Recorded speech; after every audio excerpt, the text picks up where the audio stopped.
Hello बच्चों, चलिए प्रश्न को पढ़ते हैं। यौगिकों के सूत्र लिखिए। हमें एक यौगिक का आईयूपीएसी नाम दे रखा है, पोटेशियम हेक्सासाइनो आयरन थर्ड। चलिए हम देख लेते हैं। मुख्य अवधारणा देखेंगे सबसे पहले। मुख्य अवधारणा, और मुख्य अवधारणा में क्या लिखेंगे?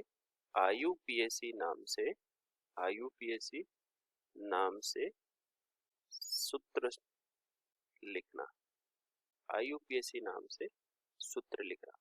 हमारे पास जो नाम है वो है पोटेशियम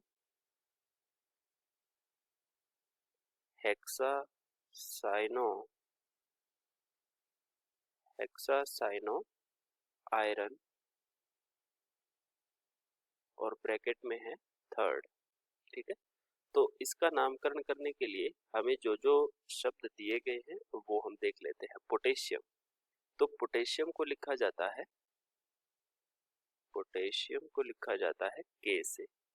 पोटेशियम को किससे लिखते हैं? के से।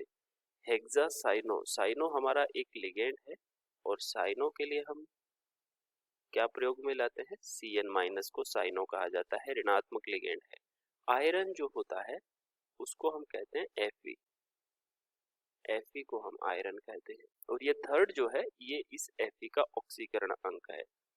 चलिए हम लिखते हैं पोटेशियम यानी कि के, फिर हमारे पास पहले लिगेंड का नाम आ रहा है, और वो लिगेंड कितनी है?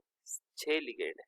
यहाँ केंद्रीय धातु परमाणु होगा, पहले ये धनायनिक भाग में पोटेशियम लिख दिया, फिर हमारा संकुल का नाम लिख रहे हैं हेक्सासाइनो आयरन यानी कि FeCN, और यहाँ पता नहीं है हमें कितनी इसकी समन्वय संख्या है।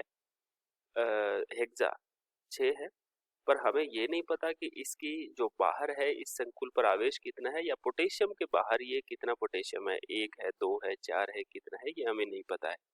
तो हम इस पे पता करने के लिए इस संकुल को, इस आयन को, जो सहसंयोजक आयन है, उपसहसंयोजक आयन है, इसको अलग मान लेते हैं, और यहाँ से हम पता करते हैं कि इसके ऊपर आवेश कितना आएगा, इस संकुल के ऊपर यहाँ आवेश कितना आएगा। ठीक, तो हम यहाँ Fe को क्या मान लेते हैं?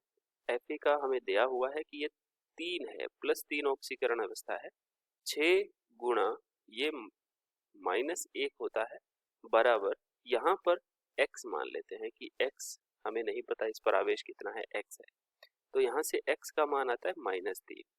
x का मान कितना आता है?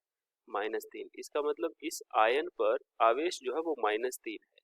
किस आयन पर? इस संकुल पर कुल आवेश -3 है, तो ये आगे धनायनिक वाले भाग के पैर में आकर के यहाँ लग जाएगा, यानी कि ये हो जाएगा K3, और फिर ये संकुल Fe, और फिर Cn6।